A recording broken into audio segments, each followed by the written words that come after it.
أعوذ بالله من الشيطان الرجيم بسم الله الرحمن الرحيم الذين يتبعون الرسول النبي الأمي الذي يجدونه مكتوبا عندهم في التوراة والإنجيل يأمرهم بالمعروف وينهاهم عن المنكر ويحل لهم الطيبات ويحرم عليهم الخبائث ويضع عنهم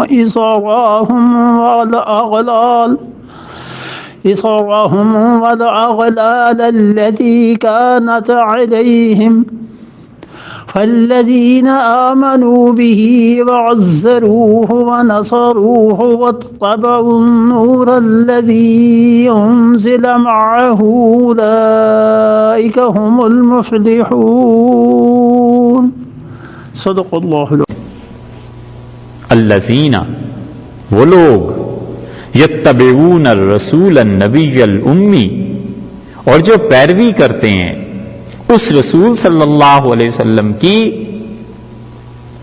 جو نبی ہیں الامی اور امی ہیں الذی وہ ہستی یجدونہ جس کو وہ پاتے ہیں مکتوباً لکھا ہوا عندہم اپنے پاس فی التورات تورات میں والانجیل اور انجیل میں وہ ایسی ہستی ہے یامرہم بالمعروف جو نیکی کے کاموں کا حکم دیتی ہے وینہاہم عن المنکر اور برائیوں سے انہیں منع کرتی ہے ویحل لہم الطیبات پاک چیزوں کو ان کے لیے حلال قرار دیتی ہے ویحرم علیہم الخبائث اور بری چیزوں کو ان کے لیے منع کرتی ہے ویضع عنہم اصرہم اور وہ ان کے اوپر سے اتارتے ہیں اس بوجھ کو جس بوجھ نے انہیں دبا لیا تھا والاغلال التی کانت علیہم اور وہ ان رسیوں کو ان گروہوں کو کھول دیتے ہیں جنہوں نے ان کے ہاتھ باندھ دیے تھے فالذین آمنوا بہ اور جو اس شخصیت پر ایمان لائے وعزروہ اور جنہوں نے اس کی مدد کی جو اس کے ساتھ رہے ونصروہ اور جنہوں نے اس کی مدد کی واتبعوا اور جنہوں نے پیروی کی ہے النور الذی انزل معہ اس نور کی جو ہم نے اس ہستی کے ساتھ بھیجا تھا اولئک هم المفلحون یہ سارے لوگ ہیں فلاح پانے والے عظیم ترین آیت جو حضور اقدس صلی اللہ علیہ وسلم کی تعریف میں نازل ہوئی ہو خیال یہ ہے ہمارا کہ بس یہ اگرچہ رسول اللہ صلی اللہ علیہ وسلم کی بڑی شان قرآن نے بیان کی ہے مگر کمال ہے اس آیت میں اللہ نے تینوں چیزوں کو جمع کر دیا ہے رسول اللہ صلی اللہ علیہ وسلم کو بھی صحابہ رضی اللہ عنہ کو بھی اور قرآن کو بھی اور تینوں دین کی اصل ہیں کہ وہی آئی رسول اللہ صلی اللہ علیہ وسلم پہ تو ہی تو قرآن ہے اور قرآن اللہ کی راہ دکھاتا ہے اور عملی نمونہ اس کا صحابہ رضی اللہ عنہ تھے یہ سب سے اچھی آیت رسول اللہ صلی اللہ علیہ وسلم کی سیرت میں یہ ہے اور اگر اس کا بیان کیا جائے جو کچھ اس میں اللہ نے کہا ہے تو کئی گھنٹے اس کے لیے ناکافی ہو جائے اللہ تعالیٰ نے فرمایا الذین یتبعون الرسول وہ جو پیروی کرتے ہیں رسول اللہ صلی اللہ علیہ وسلم کی عمومی حالت بیان کر دی کہ اہل کتاب پیروی کرتے ہیں یا یہ کہ دنیا میں جو بھی پیروی کرتا ہے اور وہ رسول جو ہیں وہ النبی نبی بھی ہیں اور نبی ایسے ہیں الامی جو امی ہیں ان کی نسبت دو طرف کی گئی ہے ایک تو نسبت کی گئی امی ماں کی طرف کیونکہ ام کہتے ہیں ماں کو تو چونکہ بنیادی طور پر بچہ جو ہوتا ہے اس کا تعلق ماں سے ہوتا ہے اور پڑھا لکھا نہیں ہوتا بچے کو تو کچھ پتا نہیں ہوتا اس لیے کسی بھی ایسے آدمی کو جو بظاہر لکھا پڑھا نہ ہو اس کو امی کہتے ہیں تو رسول اللہ صلی اللہ علیہ وسلم تو کہیں سے لکھے پڑھے نہیں تھے کہیں سے انہوں نے تعلیم حاصل نہیں کی تھی کیا اچھی بات سعدی نے کہی ہے وہ کہتے ہیں یتیمے کے ناکردہ قرآن درست وہ یتیم بچہ جس نے لکھنا پڑھنا کہیں سے نہیں سیکھا کتب خانہ چند ملت بشست کتنی ہی قوموں کے کتب خانے اس کے سامنے پہنچ کے بیکار ہو گئے کتنے ہی پڑھے لکھے پہنچ کے وہاں گنگے ہو گئے. الامی یا تو اس نسبت سے اور یا مکہ مکرمہ کو ام القریٰ کہتے ہیں کہ ساری بستیوں کی ماں. تو رسول اللہ صلی اللہ علیہ وسلم مکی تھے، مکہ مکرمہ کے رہنے والے تھے، وہیں ولادت ہوئی تھی، تو اس نسبت سے انہیں امی کہا گیا. یہ امی ہونا رسول اللہ صلی اللہ علیہ وسلم کے لیے شرف، منزلت، قدر کی بات ہے، اور یہ انہی کی خصوصیت ہے. امت میں کسی کا امی ہونا یہ قابل فخر چیز نہیں، کیونکہ وہ تو ان پڑھ ہوگا، تو جاہل ہوگا. اگر امی ہونا امت میں کوئی قابل قدر چیز ہوتی تو پھر تعلیم پہ اتنا زور نہ دیا جاتا. یہ تعلیم پہ زور کا ہونا اس بات کی دلیل ہے کہ امی ہونا امت کے لیے عیب ہے اور نبی کریم صلی اللہ علیہ وسلم کی خصوصیت ہے، جیسے بہت سی چیزیں حضرت صلی اللہ علیہ وسلم کی خصوصیات میں سے ہیں. علامہ ابن ملقن رحمۃ اللہ علیہ نے ایک پوری کتاب لکھ دی ہے جس میں انہوں نے رسول اللہ صلی اللہ علیہ وسلم کی خصوصیات کا ذکر کیا ہے کہ امت میں اس کا حصہ نہیں، اور یہ چیزیں صرف نبی کریم صلی اللہ علیہ وسلم کے لیے ہیں. اس لیے یہاں بھی اللہ تعالی نے فرما دیا ہے کہ دیکھو یہ نبی ہیں اور امی. الذی وہ ذات یجدونہ جس کو یہ پاتے ہیں، مکتوباً لکھا ہوا، عندہم اپنے پاس، فی التوراۃ والانجیل تورات میں بھی اور انجیل میں بھی یہ رسول اللہ صلی اللہ علیہ وسلم کو لکھا ہوا اپنے پاس پاتے ہیں. یہاں قرآن نے یہ نہیں کہا کہ ان کی صفات لکھی ہوئی ہیں. قرآن یہ کہتا ہے کہ اس ہستی کو وہ پاتے ہیں، یعنی حضرت صلی اللہ علیہ وسلم کو، کہ وہ ہیں وہاں پر ان کے پاس. تو اس کا مطلب یہ ہوا کہ اللہ تعالی نے اتنی زیادہ اس چیز کو تورات اور انجیل میں بیان کیا ہے، اتنا زیادہ خدا نے ان کی نشانیاں بتائی ہیں کہ گویا وہ انہی کے پاس ہیں رسول اللہ صلی اللہ علیہ وسلم. یہ نہیں کہا کہ ان کی تعریف لکھی ہوئی پاتے ہیں، بلکہ فرمایا کہ یجدونہ مکتوباً عندہم، یہ انہی اس ہستی ہی کو محمد صلی اللہ علیہ وسلم کو پاتے ہیں اپنے پاس، تورات میں اور انجیل میں لکھا ہوا پاتے ہیں اس ہستی کو. تو مطلب یہ ہے کہ یہ ہستی اتنی تعریف اس کی گئی ہے ان کتابوں میں، تورات میں اور انجیل میں، کہ گویا کہ یہ وہاں لکھے ہوئے ہیں، صفات اور علامات کو بالکل واضح طور پر پاتے ہیں. اتنے برس گزر گئے، 1500 سال، کیا کیا تورات اور انجیل میں تبدیلیاں آئی ہیں. 1890 کا ایڈیشن دیکھ لیں اور 1990 کا تو بدلا ہوا ملے گا. کیا کیا چیزیں ہیں، اس کے باوجود اب تک رسول اللہ صلی اللہ علیہ وسلم کی چیزیں ہیں. اس کو ایک مرتبہ کچھ تفصیل کے ساتھ الفرقان میں بیان کیا تھا، وہاں حوالے آپ کو مل جائیں گے، کچھ آج بھی عرض کرتے ہیں. یہ جو اب تورات ہے اس میں جو استثناء کا باب ہے، اس کی عبارت دیکھیے کہ اللہ تعالیٰ تیرے ہی درمیان سے میرے بھائیوں میں میرے مانند ایک نبی برپا کرے گا، تم اس کی طرف کان دھرنا. جیسے موسیٰ علیہ السلام نے فرمایا کہ دیکھو اب ایک نبی علیہ الصلوۃ والسلام آئیں گے اور وہ میرے ہی بھائیوں میں سے ہیں، اور جب وہ آئیں ان کا پیغام سننا. حضرت موسیٰ علیہ السلام کے بعد کئی نبی آئے، کسی کے بارے میں یہ پیشن گوئی پوری نہیں ہو سکی. حضرت صلی اللہ علیہ وسلم نے یہودیوں تک یہ ساری چیزیں پہنچائیں اور حضرت موسیٰ علیہ السلام کی یہ بات پوری ہوئی.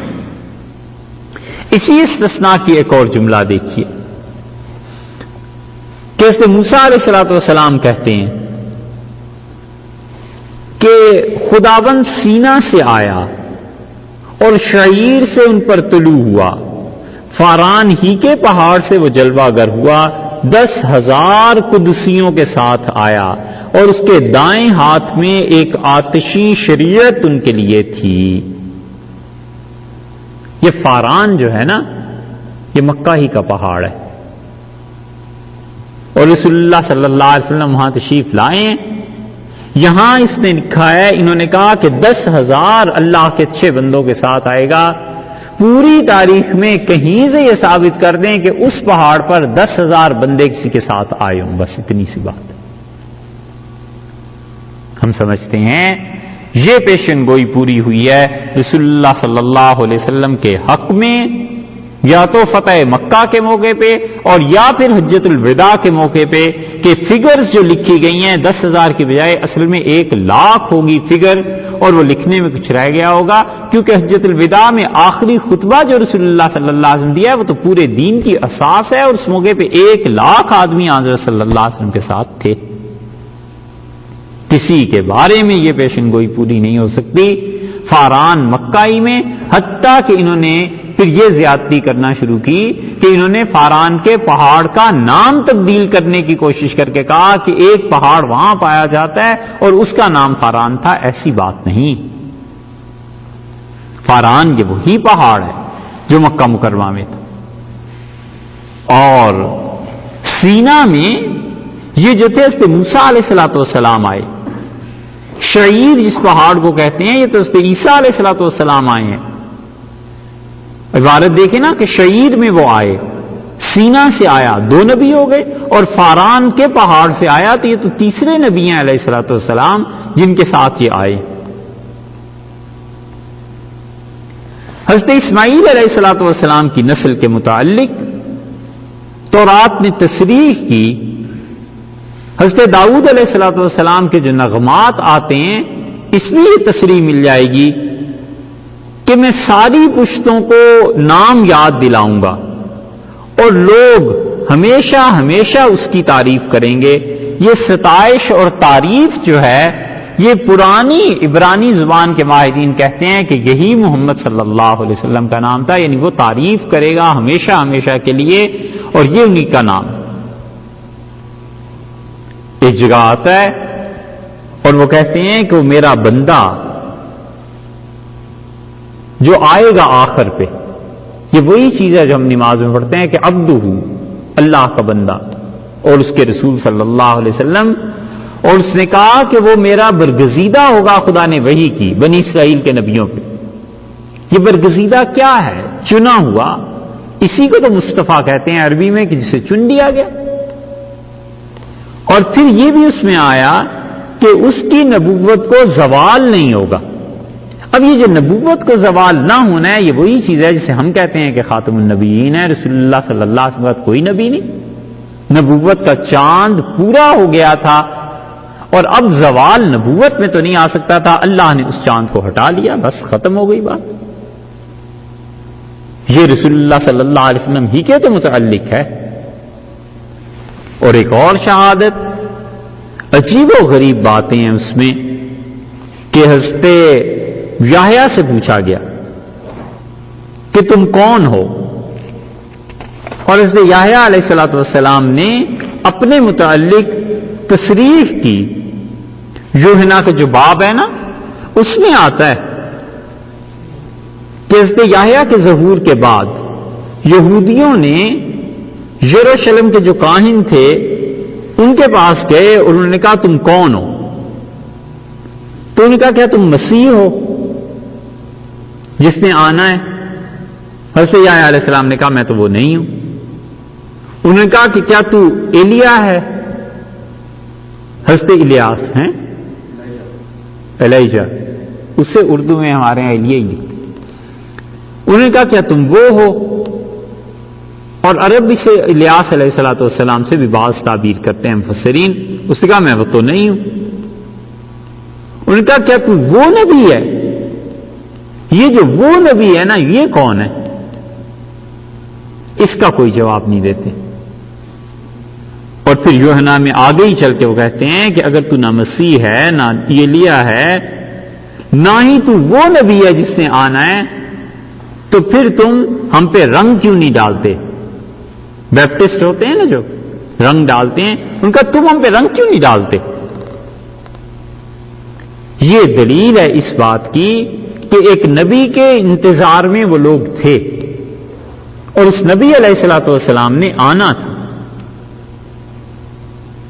اسی لیے اتنی زیادہ چیزیں ہیں کہ آپ اگر اس کی تحقیق کرنا شروع کریں گے تو 20 عبارات مل جائیں گی اب بھی جن میں نبی کریم صلی اللہ علیہ وسلم کے متعلق پتہ چلتا ہے کہ یہ چیزیں ہیں۔ اور اسی طرح بائبل کی تشریحات آپ پڑھیں، کچھ معلوم نہیں ہو سکتا سوائے اس کے کہ ماننا پڑتا ہے یہ اسی ہستی کے متعلق ہے جس کو اللہ نے فرمایا کہ یجدونہ مکتوبا عندہم فی التوراۃ والانجیل، وہ تورات اور انجیل میں لکھا ہوا اسے پاتے ہیں.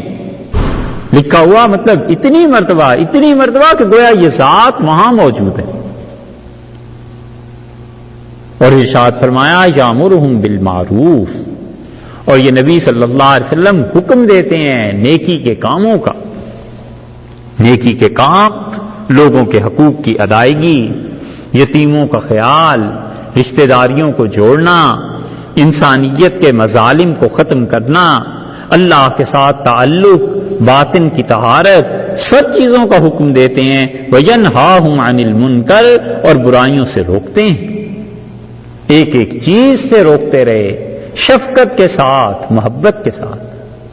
حضرت عبداللہ ابن عباس رضی اللہ عنہ کے شاگرد کے بھائی کہتے ہیں، فضل بن عباس، وہ کہتے ہیں میں رسول اللہ صلی اللہ علیہ وسلم کے ساتھ بیٹھا ہوا تھا اور حضرت صلی اللہ علیہ وسلم کے پاس ایک عورت آئی مسئلہ پوچھنے کے لیے حج کا اپنے والد کے متعلق، اور اتنی خوبصورت تھی کہ میری نگاہ اس پہ جا کے ٹک گئی، اس کے چہرے پہ. تو مجھے خیال نہیں رہا کہ رسول اللہ صلی اللہ علیہ وسلم بھی ساتھ ہیں. آپ نے میرا چہرہ پکڑا اور بغیر کچھ کہے پورا دوسری طرف کو گھما دیا. ہر برائی سے، ہر چیز سے منع کرنے والے، اور شفقت کے ساتھ، محبت کے ساتھ. جن سے گناہ ہو گیا انہیں خدا کی رحمت کی طرف متوجہ فرمایا. جن سے غلطی ہو گئی انہیں اللہ کی رحمت کی آس دلائی. اور ارشاد فرمایا وَيُحِلُّ لَهُمُ الطَّيِّبَاتِ، اور یہ نبی صلی اللہ علیہ وسلم ایسے ہیں کہ پاک چیزوں کو حلال بتاتے ہیں ان کے لیے. اپنی امت کے لیے بتایا کہ جو پاک چیزیں ہیں وہ تمہارے لیے حلال ہیں. سب پاک چیزیں. کبھی خود بتوں پر چڑھا ہوا گوشت نہیں کھایا. حتیٰ کہ رسول اللہ صلی اللہ علیہ وسلم کی پھوپھی کہتی تھی کہ یہ بچپن میں بھی یہ گوشت نہیں کھاتا تھا، اور پوچھتا تھا کہ کہاں سے آیا ہے. تو ہم نے جب بتاتے تھے کہ مکہ مکرمہ میں حرم میں یوں ہوا ہے، یعنی وہاں پہ بتوں کا گوشت، فرماتے تھے میں نہیں کھاتا. اتنے پاک، اور اپنی امت کو تلقین کر گئے کہ اسی پاکی پہ قائم رہنا. وَيُحَرِّمُ عَلَيْهِمُ الْخَبَائِثَ، اور ان پر ناپاک چیزوں کو حرام کرتا ہے. ہر وہ چیز جو انسان کو ظاہر میں ناپاک نظر آتی ہے فرمایا یہ نہ کھاؤ. ہر وہ چیز جس کا گوشت ناپاکی کی حرکات انسان میں پیدا کر سکتا ہے منع کر دیا. اور منع کر دیا کہ کوئی بھی ناپاکی کی ایسی چیز جس سے تمہارے اخلاقیات پہ فرق پڑ جائے، منع کر دیا کہ یہ حرام ہے، اس کے قریب نہ جانا. وَيَضَعُ عَنْهُمْ إِصْرَهُمْ، اور یہ تو ایسے ہیں کہ اسر کو اتارتے ہیں. اسر اصل میں کہتے ہیں شدید بوجھ کسی پہ پڑ جانا، اتنا بوجھ کہ وہ چیز اپنی جگہ سے ہل نہ سکے. یَضَعُ عَنْهُمْ إِصْرَهُمْ، اور رسول اللہ صلی اللہ علیہ وسلم تو وہ بوجھ لوگوں سے اتارتے ہیں جس بوجھ نے انسانوں کو دبا دیا تھا. پوری دنیا کی تاریخ دیکھ لو، ہندوستان میں کیا ہو رہا تھا. ذات پات، لوگوں کے کانوں میں سیسے ڈال دینا، اور شودر اور کس کس چیز میں بٹے ہوئے تھے لوگ، اور حکمرانوں کے ظلم. اور ایران میں کیا ہو رہا تھا، اور روم میں کیا ہو رہا تھا. اور یہ سارے بادشاہ اپنی اپنی بادشاہیوں میں بیٹھتے تھے بڑے بڑے مجمعوں کے ساتھ، اور انسانوں کو شیروں درندوں کے سامنے پھینکتے تھے، اور لوگ چیختے تھے اور یہ اس سے لطف اٹھاتے تھے.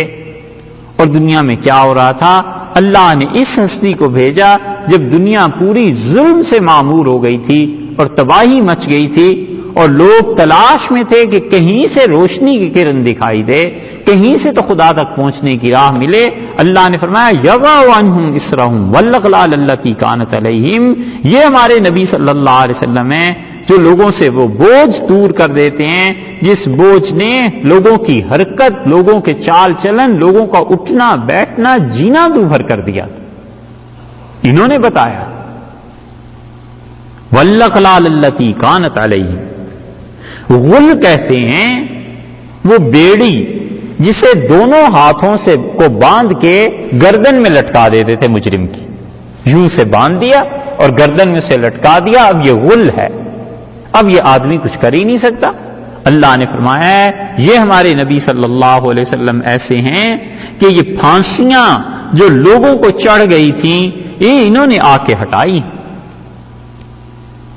بیت اللہ میں طواف کرتے تھے اور ایک آدمی ہے, دوسرے نے اس کے ناک میں نکیل ڈالی ہوئی ہے اور جانوروں کی طرح اسے اپنے پیچھے گھسیٹ لا رہا ہے, اور وہ سمجھتے تھے یہ عبادت ہے. رسول اللہ صلی اللہ علیہ وسلم نے ایک دن دیکھا اور آپ نے آگے بڑھ کے اس دھاگے کو کاٹ دیا, اس رسی کو کاٹ دیا, اور آپ نے فرمایا انسانوں کی طرح طواف کرو.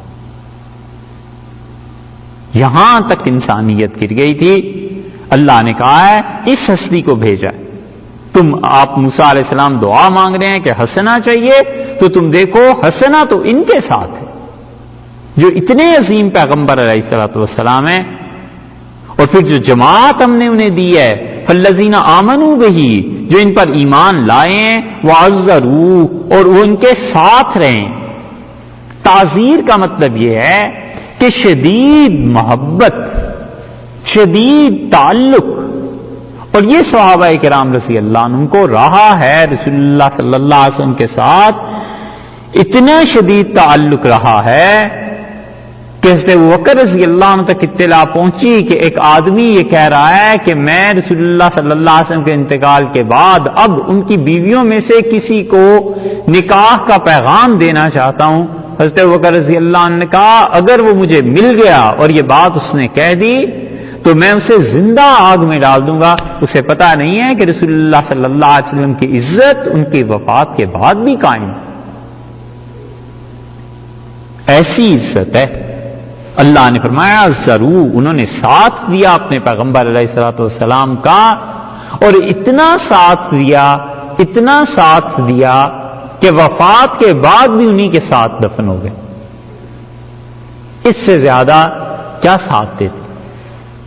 حضرت عمر رضی اللہ عنہ نے وفات سے پہلے عبداللہ ابن عمر رضی اللہ عنہما کو بلایا اپنے بیٹے کو, اور بلا کے کہا کہ تم جاؤ ام المومنین رضی اللہ عنہا کے پاس, عائشہ رضی اللہ عنہا کے پاس, اور انہیں یہ نہ کہنا کہ مجھے امیر المومنین نے بھیجا ہے, کیونکہ آج کے دن میں نے تمہارا کام نہیں کیا تو آج کے دن میں تمہارا امیر بھی نہیں رہا. اور انہیں جا کے کہنا کہ عمر یہ کہتا ہے کہ قبر کی جگہ اگر رسول اللہ صلی اللہ علیہ وسلم کے ساتھ وہ دے دیں. یہ دلیل ہے اس کی کہ یہ حجرے جو تھے یہ وقف نہیں تھے, یہ ملکیت تھی. اگر وقف ہوتے یہ حجرے, ملکیت نہ ہوتی امہات المومنین رضی اللہ عنہن کی, تو پھر یہ اسٹیٹ کے تھے. یہ جو شیعہ اعتراض کرتے ہیں نا کہ رسول اللہ صلی اللہ علیہ وسلم کی وراثت حضرت ابوبکر رضی اللہ عنہ نے تقسیم نہیں کی, اور اپنی بیٹی اور فلاں کی بیٹی اور فلاں کی بیٹی ان سب کو ان گھروں میں رہنے دیا, تو کہتے ہیں کیوں, یہ بھی تو رسول اللہ صلی اللہ علیہ وسلم کے ہی تھے نا. اگر نبی کریم صلی اللہ علیہ وسلم کے یہ ہوتے اور امہات المومنین کی اپنی ملکیت نہ ہوتی تو پھر اسٹیٹ کے ہوتے. اسی لیے اللہ نے قرآن میں کہا وَقَرْنَ فِي بُيُوتِكُنَّ, اور اپنے گھروں میں رہو. تو خدا نے کیوں کہا ہے کہ بیویوں کو کہ یہ تمہارے گھر ہیں, اس لیے کہ ان کی ملکیت تھی. حضرت عمر رضی اللہ عنہ ایسے تھوڑے ہی تھے, علیہ باللہ کوئی نادان تھے کہ انہیں نہیں پتا چلا کہ یہ اسٹیٹ کی پراپرٹی ہے, جہاں بھی چاہو قبر ہو سکتی ہے. وہ بھی جانتے تھے, سب جانتے تھے کہ یہ امہات المومنین کے اپنے ذاتی گھر ہیں, اور رسول اللہ صلی اللہ علیہ وسلم بنا کے ان کے حوالے کر دیے تھے.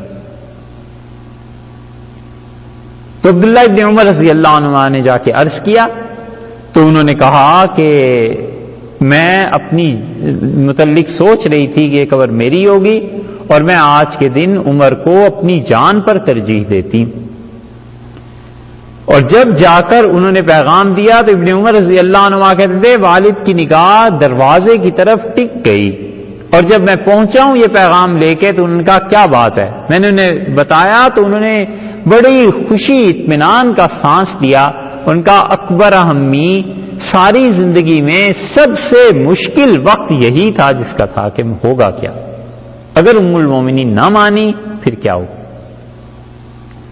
سب سے بڑا معرکہ اور سب سے بڑی بات اور فکر مجھے یہی تھی کہ میری قبر کہاں ہوگی, اور احتیاط اتنی ہے، تقوی اتنا ہے کہ فرمایا ممکن ہے ام المومنین رضی اللہ عنہ میری اس کیفیت سے، شہادت سے متاثر ہو کے کہہ رہی ہوں تو دیکھو میرا جنازہ لے جا کر رکھ دینا ام المومنین رضی اللہ عنہ کے گھر کے سامنے، اور پھر پوچھنا اگر اجازت دیں تو تدفین کرنا، وگرنہ مجھے جنت البقیع میں دفن کر دینا۔ اور ام المومنین رضی اللہ عنہ نے اجازت دی۔ عزروا، انہوں نے خواب بھی دیکھا تھا، اور نبی کریم صلی اللہ علیہ وسلم کی زندگی میں عرض کیا کہ اللہ کے رسول میں نے خواب میں دیکھا ہے کہ یہ جو حجرہ ہے میرا، یہاں پر 3 چاند زمین میں اتر گئے۔ تو رسول اللہ صلی اللہ علیہ وسلم آیا 3 آدمی یہاں دفن ہوں گے۔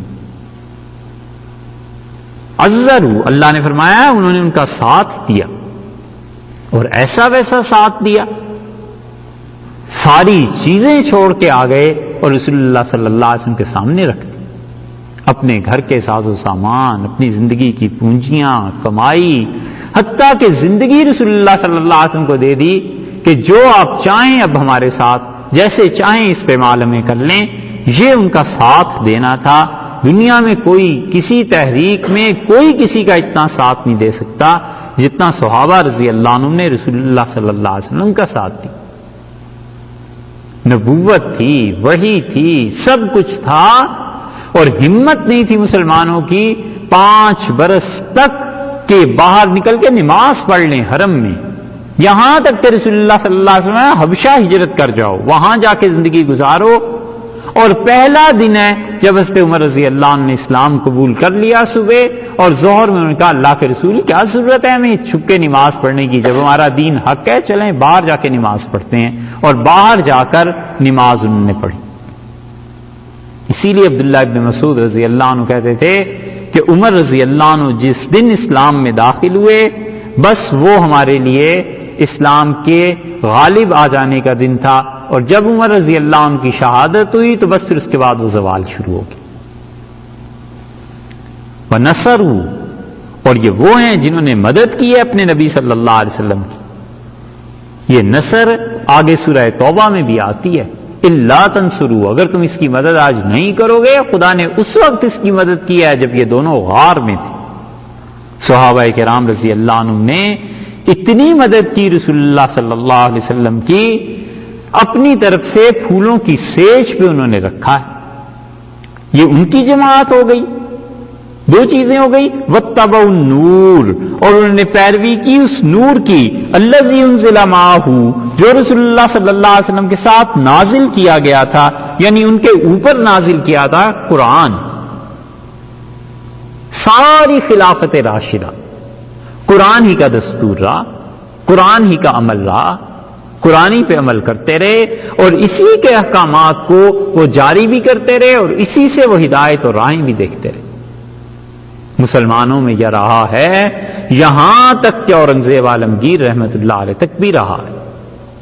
اورنگزیب کے بعد اب تک 1707 میں ان کا انتقال ہوا، 18، 19 اور اب 2007، 300 برس میں ایک آدمی اس کی ٹکر کا اب تک پیدا نہیں ہوا۔ ایسا آدمیوں کا قحط پڑ گیا ہے کہ ایک آدمی 300 برس کی ٹکر میں پیدا نہیں ہوا۔ اورنگزیب شہزادے تھے تب بھی اچھے تھے، اور جب بادشاہ بنے اور اچھے ہوئے، اور یہاں تک کہ انہوں نے اپنے ملک کے علماء کو جمع کیا اور انہوں نے کہا قانون مرتب کرو جو میرے ملک کے لیے چاہیے، اور عالمگیری مرتب کی گئی، اور پھر قانون پورے کا پورا وہ نافذ ہوا۔ سارے تعلقات سب کچھ، مگر شریعت کی ایسی بالادستی کتاب و سنت کی کہ 12 کے سادات جو تھے یہ شیعہ تھے مسلک کے اعتبار سے اکثر، اور سادات 12 جو تھے یہ مغلوں کی ریڑھ کی ہڈی تھی، ہر موقع پہ کام آتے رہے ہیں، شاہ جہان بادشاہ کے ساتھ، اس سے بھی اوپر بعد میں بھی، اور ان کی لڑائی ایک مرتبہ ہو گئی اورنگزیب کے ساتھ جو محافظ تھے، شاہی جو لوگ تھے، ان کی بحث ہو گئی، لڑائی ہو گئی، تو اورنگزیب نے لکھا کہ اس مقدمے کو قاضی کے پاس لے جائیں، اور قاضی جو فیصلہ کریں ہم سب اس کے پابند ہیں۔ اور سادات 12 نے یہ کہہ دیا کہ ہم نہیں مانتے قاضی کے فیصلے کو، ہم اپنا فیصلہ خود کریں گے۔ تاریخ میں لکھا ہے کہ اورنگزیب جو غصے میں بہت کم پائے گئے آستینیں چڑھا لی اور انہوں نے کہا جنہوں نے میری تلوار کا مزہ نہیں چکھا کیا اب وہ چکھنا چاہتے ہیں؟ قاضی کے حکم سے انکار یہ شریعت کا انکار ہے. اور ان سادات بارہا کو سب کو نکالو ادھر سے اور انہیں کہو گھر جائیں اور فیصلہ شریعت کے مطابق اگر نہیں مانیں گے تو یہ تلوار خود فیصلہ کر دے. ساری عزت اور وقار اور غرور خاک میں مل گیا سادات بارہا کا. جھک مار کے آئے اور ان کا جو قاضی فیصلہ کرے وہ ٹھیک. یہ حالت تھی. قرآن کا اتنا غلبہ رہا ہے. جس نے بھی ہدایت حاصل کی ہے اس نور سے، اور وہ نور دوسرا جو حضور اقدس صلی اللہ علیہ وسلم تھے، چلتا پھرتا خدا کا نور تھا، وہ عملاً قرآن تھے. یہ لکھا ہوا قرآن ہے اور اس قرآن کو عملاً نافذ کر دیا صحابہ کرام رضی اللہ عنہم نے. اولئک هم المفلحون، فرمایا یہ لوگ ہیں جو فلاح پانے والے.